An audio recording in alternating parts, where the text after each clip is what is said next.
Tonight on KQED Newsroom, California officials who support tougher immigration policies went to Washington to meet with President Trump. The state's primary elections are around the corner. A look at important races and measures that will be on your ballot. And Governor Brown moves to crack down on the black market for marijuana. Hello and welcome to KQED Newsroom. I'm Thuy Vu. We begin with politics.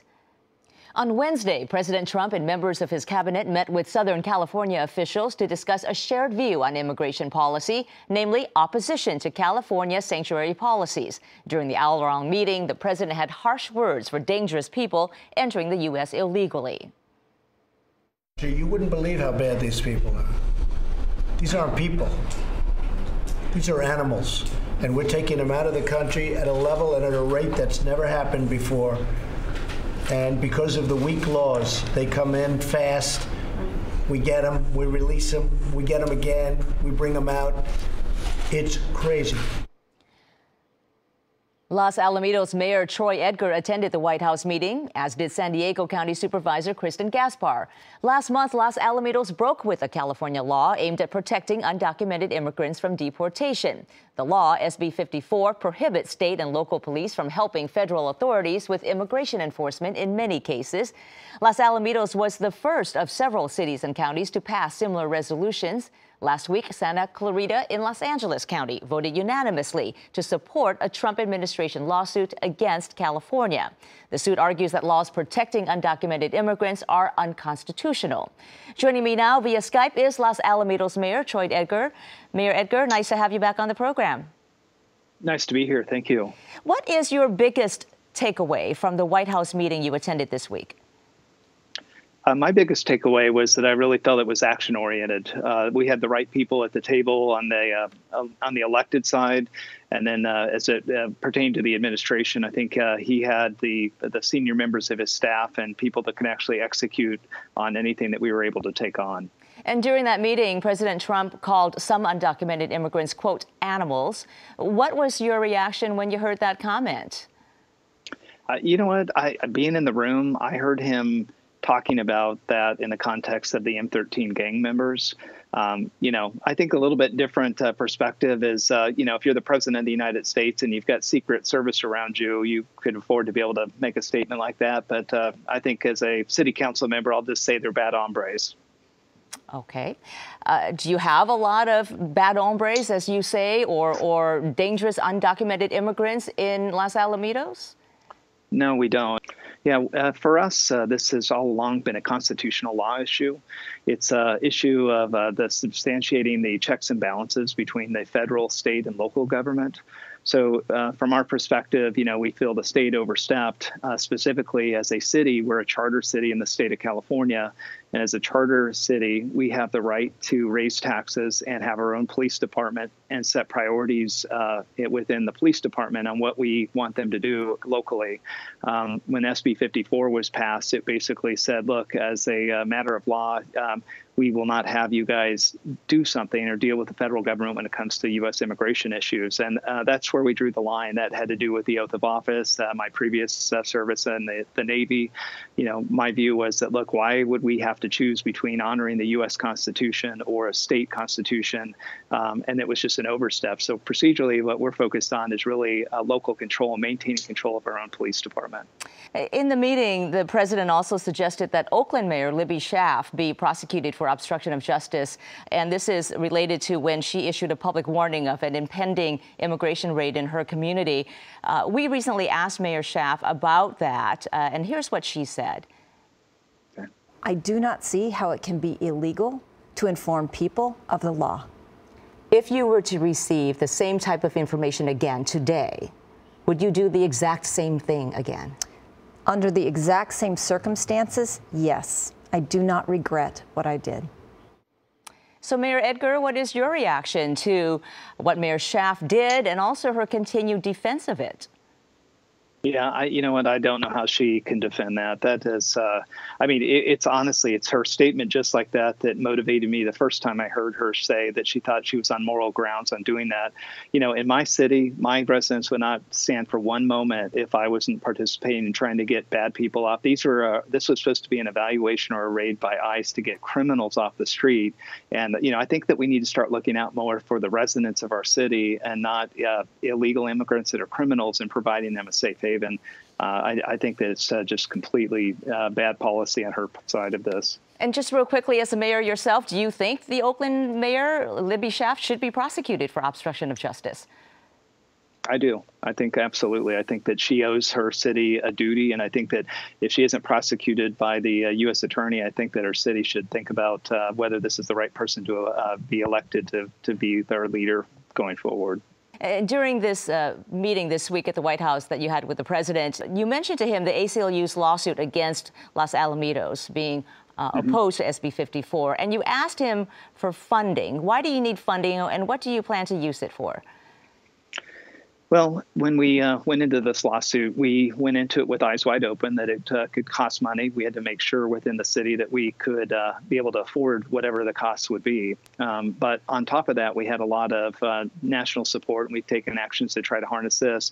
But like I told the president, sometimes being first can be pretty expensive. And the ACLU has 10 different lawyers focused on this. They're going to full court press. And, you know, we know that this is a very unique landmark issue really around constitutional and the city's rights issues that potentially could end up in the Supreme Court. And really for us to be able to kind of go the distance, we need to be able to see if we can depend on any sort of federal assistance going through this, whether it be direct support of staffing or financial support. So President Trump was very favorable. He asked Attorney General Sessions that, you know, we need to look into trying to help these guys.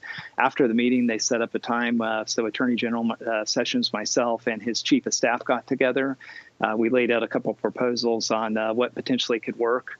And then also just trying to make sure I knew the next day I was going to be lobbying on Capitol Hill and talking to a bunch of other congressmen to see if there was anything I could do specifically around appropriations and the Judiciary Committee. All right. Mayor Troy Edgar of Los Alamitos in Southern California, thank you for joining us.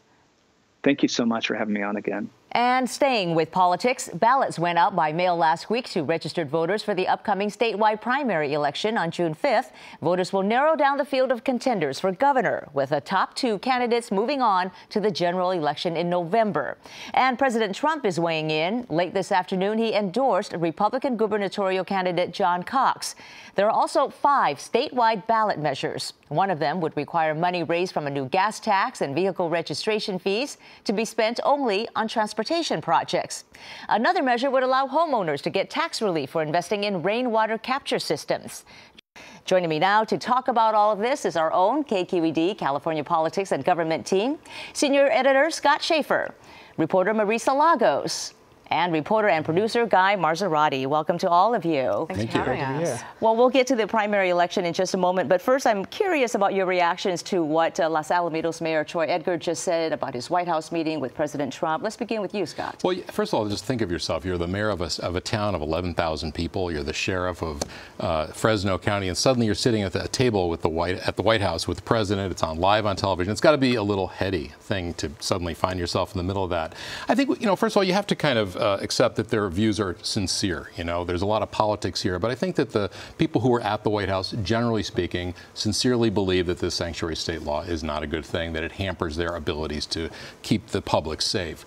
That said, I was struck by the disconnect between the rhetoric coming out of the White House and the president in particular, and what he's saying, this mayor saying, well, we don't really have a problem with crime.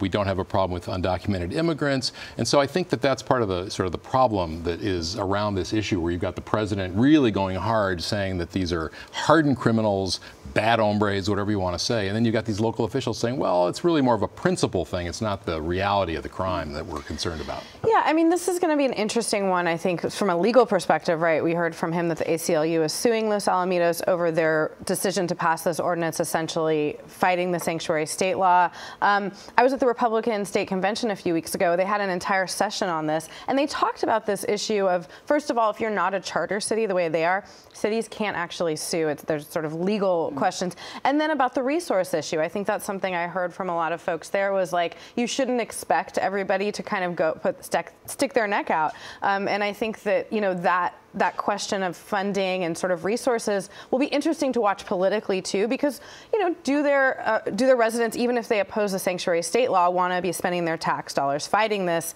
I have a hard time believing the Department of Justice is going to be able to legally fund the defense of the city's lawsuit. And that really seemed to be Mayor Edgar's priority in this meeting, getting some money out of it. We saw before he went to the White House, he had a GoFundMe page started to try to fight the ACLU, maybe looking for a little bit more of a sustainable source or in that fight. Yeah, that might be a better place to go, actually. I would say that, unlike, say, DACA, where there's really solid support for the Dreamers, or the Wall, where it's really fairly strong opposition, this issue of sanctuary state, sanctuary city, it's really more down the middle. And when you get down to places like, Orange County, San Diego, or Fresno, it's very much split. So it might be a good short-term political issue for the Republican Party locally. It's not going to help them statewide, especially, if John Cox or Travis Allen get into the top two and are on the ballot in November. It's not really going to help the party in that way. Those are the two Republican candidates for governor. Yeah. And you brought up DACA, Scott. I wanted to ask you about that as well, Marisa, because, we've got Congressman Jeff Denham now from the Central Valley. He's leading the effort to force an immigration vote in the House. How crucial is the issue of immigration right now for Republican candidates, especially those in tight races like Jeff Denham? Yeah, I think it's interesting because we didn't see him sort of use this mechanism earlier this year. We talked to him about it several months ago. They've always had this ability. So I think it does speak to some of that concern and probably frustration on both sides of the aisle, quite frankly, of how little, not just obviously under Trump, but has been done around immigration. But it is a top of mind issue again this year. And so I think that, that's sort of this desire to kind of, in a way, play both sides, right? They're going to come out hard against sanctuary state, but they're also going to push this Dreamer thing.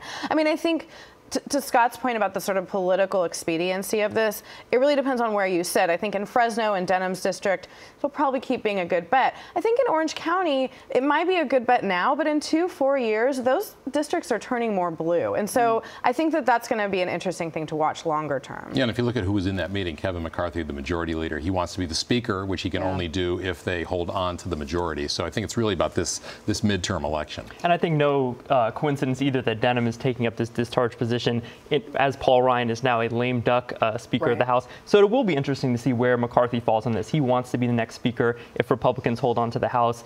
How far does he let some of his Central Valley colleagues take this push? Especially with the Freedom Caucus and the sort of split within Republicans over all these issues. And immigration and sanctuary policies are also focused in the California governor's race, particularly among the Republican candidates.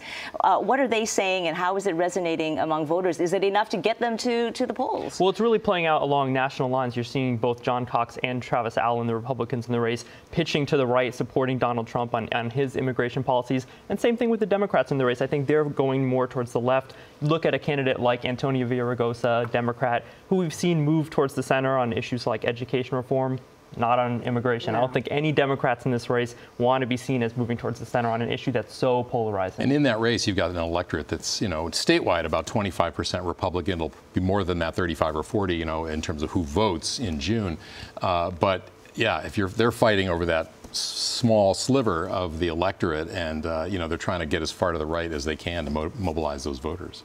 Well, recent polls put Democrat Gavin Newsom in the lead, but the two GOP candidates are in a tight race for second place. What's fueling their surge? I think that what you've seen among the Democrats, since there are, 4, you could say, serious candidates, is really this shuffling where they're trying to get as much of the market share as they can. Republicans have a little bit more wiggle room. I think some of it's just simple electoral politics. If you're a Republican and you're looking at your ballot, you're going to go for somebody with an R next to their name. But I think within those two, it's going to be really fascinating. John Cox has sort of been embraced by more of the party establishment. He's being pushed by, some folks both within the party, but also sort of the typical donor class you might see. Travis Allen is a much more sort of bootstraps candidate. And so I think that he, there's this sense that Cox sort of has it locked up more among some people. I don't think that's true. I think it's really wide open for number 2. And it could be a Democrat still, Villaraigosa, Chung, we don't know. There's a big last-minute ad push, right, for Villaraigosa from charter school advocates. Is that making a difference? Well, it doesn't seem to be yet. We don't know. There's going to be a new poll out this coming week. We'll see if things have shifted. And you have to take these polls, I think, with a grain of salt, too, because they have different methodology. And, now with polling is really not quite the science it was a few years ago because so many people have cell phones. And then there's also internet polling. And so I think that there's a little less confidence, actually, in how accurate the polls are. You do see some variation from poll to poll. But to your point about these independent expenditures, we're seeing kind of the reports trickle in this week, more and more money coming in on Villaraigosa's side from charter advocates and Newsom's side from labor constituencies. So I think we're seeing these reports come in, we're seeing the money come in. In the next few weeks, that money is going to turn into a huge blitz of ads. And John Cox has a lot of his own money, too. He's spending at least $3 million of his own money. I think it's really interesting watching these ads roll out because it's really this free-for-all. I mean, we have this open primary system, right, where the top 2 candidates, regardless of party, move on. And so in a typical primary in any other state, the Democrats will be focused on each other, the Republicans the same. There are like these weird crossfires happening. Newsom's put out an ad that's attacking Cox, but is really sort of propping him up, I think, on the right, because he would rather see a Republican in the runoff. And then you have like the doctors, the California Medical Association, attacking Chung to try to prop up Newsom. I mean, it is all, I think for voters, it's very confusing, quite frankly. A lot going on in the governor's race, but also on the ballot, 5 propositions. Thankfully, just 5 this time. Only 5. Yeah. Which ones are attracting the most attention, guys? Well, I think really interesting is Prop 69 and Prop 70. These were both put on the ballot last year by the state legislature as part of these 2 huge deals. One, to raise the gas tax, fix infrastructure in the state. The other, to extend the state's cap and trade program, dealing with emissions, reducing those. And the 2 ballot measures were actually put in place to get Republican votes. So in Prop 69, it's to make sure that these vehicle fees are going towards infrastructure improvements. Prop 70, it's to make sure that in the future, these cap and trade revenues are voted on a 2/3 basis, which would get some Republicans in the mix on where that spending is going. Here's the political fallout, though. I think for Republicans, if both of these measures fail, it's going to embolden folks in the GOP to say, why did we make these deals with Democrats? Why did we sign on to this? If both of these measures fail, they may be getting nothing out of these deals. And to your question of which one's getting the most attention, I have to say none of them. There's no money being spent, for one thing, on it, for or against really any of these. Well, one thing that is getting attention, a local race, right? The San Francisco mayor's race is getting some national play as well. The candidates Jane Kim and Mark Leno, I find this very interesting. They're teaming up, actually running ads, urging voters to mark them as choices 1 and 2, and trying to squeeze out London Breed in a runoff. How effective is that kind of strategy? Well, it's effective because of our voting system. Again, just like the top 2, San Francisco has a fairly unique strategy where you go and you pick 3 candidates. It's sort of an instant runoff.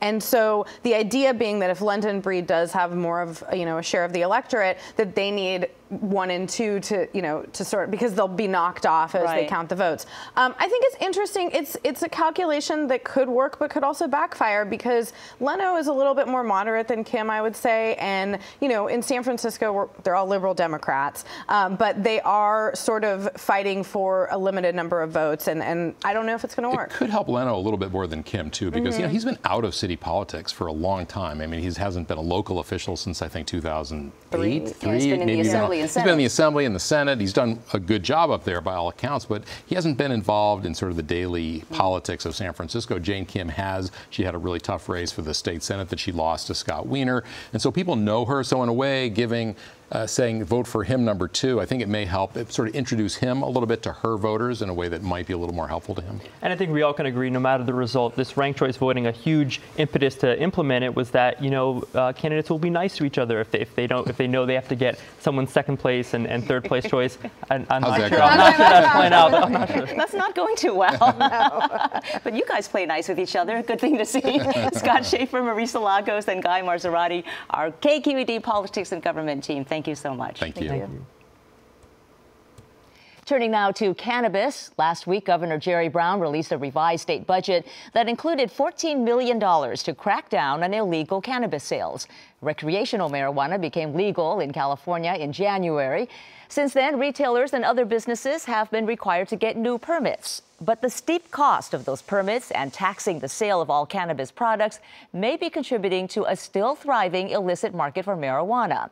Last week, the state announced lower than expected tax revenues from the first 3 months of legal pot sales.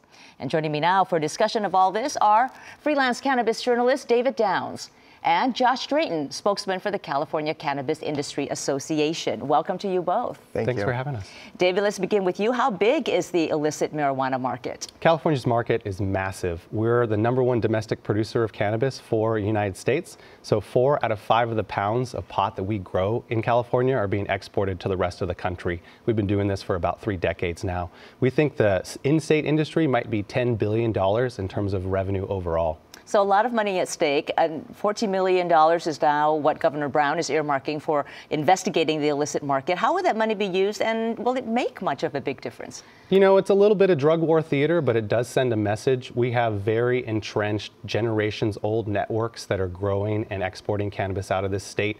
Some of them are independent, some of them are cartel affiliated. We have Bulgarians, we have Vietnamese.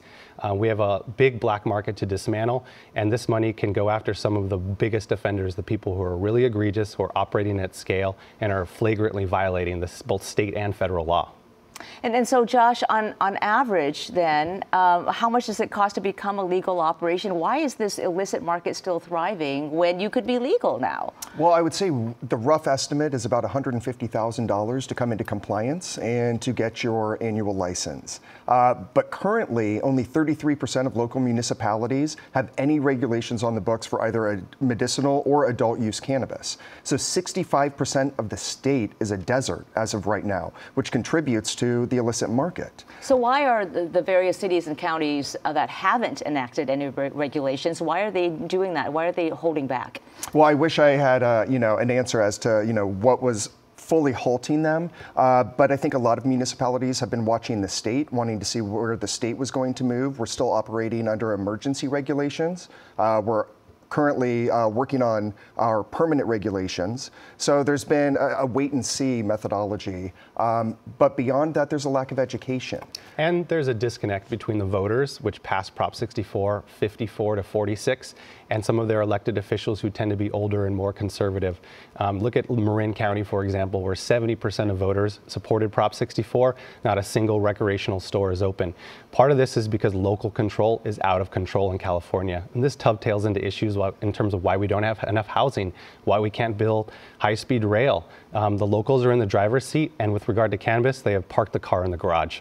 But could it be also, Josh, that the regulations in place now, are they the barriers to entry, are they just too much of a big lift for some of these operators? You know, the taxes and the fees, the permits, and also things like, what if you're a small grower in Humboldt County, for example, and if you have to build an ADA bathroom, is that feasible for them?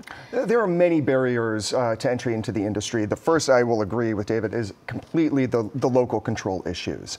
But also, we need to acknowledge that this industry is not new in California. This has existed since 1996 on the record, but for many decades prior to this. So the rush that we saw in Humboldt County in Northern California for growers to move behind the redwood curtain to grow, they're on the sides of mountains with no roads that they kind of carved in, no plumbing, no ADA compliant bathrooms. So those costs are real. But we also have to acknowledge that not a lot of these farmers planned on being a part of the regulated market.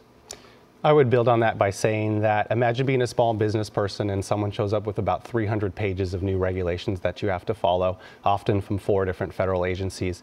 The pot shop that just opened in Berkeley this week, High Fidelity, had to install titanium security doors at a cost of $50,000 just to meet Berkeley Police Department requests. And this type of red tape can stack at the city, county, state level. So the state released some numbers. California got about $34 million in tax revenue from cannabis fees and taxes in the first quarter of this year. That's much weaker than expected. It's off the $185 million target the state has for the entire year for the first year of cannabis sales. Why is that amount so low, Josh? That would be because of local authorization or the lack thereof. The regulations, I don't want to say that they're erroneous, but there has been a heavy lift in educating regulators, elected officials, on the industry, the reality of the industry, the language of the industry. And likewise, we've had an educational lift for the industry on educating them on how to create good policy. That takes time. Learning the different language of these two different worlds and getting them on the same page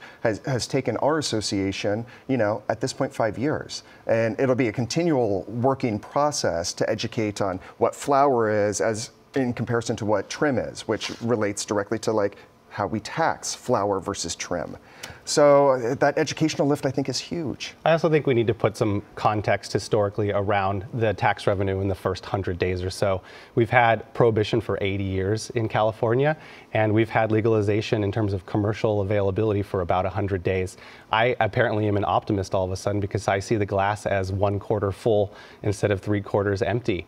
And it could take, 5-10 years to really make severe dents into this long-standing market. And that's going to come at the pace that's determined by the tax revenue or the tax structure as well as the licensing structure at the city and county level. So, we're going to be on track to make more money in recreational cannabis taxes in year one than we made at the peak of medical cannabis taxation. And that's not a bad start. I applaud voters for wanting it to be like a light switch and one day there's a black market and the next day there's a white market. But in the reality is the black market's got some inertia and it's going to take some time and maybe years. And at the state level, the regulations are evolving, right? Today, for example, we saw an announcement from the Bureau of Cannabis Control that now they're proposing that you can allow people to apply for just one license to engage in both medicinal and recreational marijuana businesses. Before, you had to have two different sets of rules and applications. What's your reaction to that as an industry spokesperson? Our membership is thrilled. This is something we've advocated for through this entire process. So the adult use and the medical use designation really has had no effect on what the product is. The doubling of application fees, licensing fees to be an adult use and a medical use provider has served no purpose. That was discussed yesterday in the Cannabis Advisory Committee meetings. They passed this as well. So we're thrilled to see this. We hope that it has positive effects on the finances for our members. All right, work in progress. David Downs, freelance cannabis journalist, and Josh Drayton with the California Cannabis Industry Association. Thank you both. Thanks. Thank you. And that will do it for us. Next week, please tune in for a KQED Newsroom special. We'll bring you some of our best interviews from our archives with dynamic, provocative authors. As always, you can find more of our coverage at kqed.org/newsroom. I'm Thuy Vu. Thank you for joining us.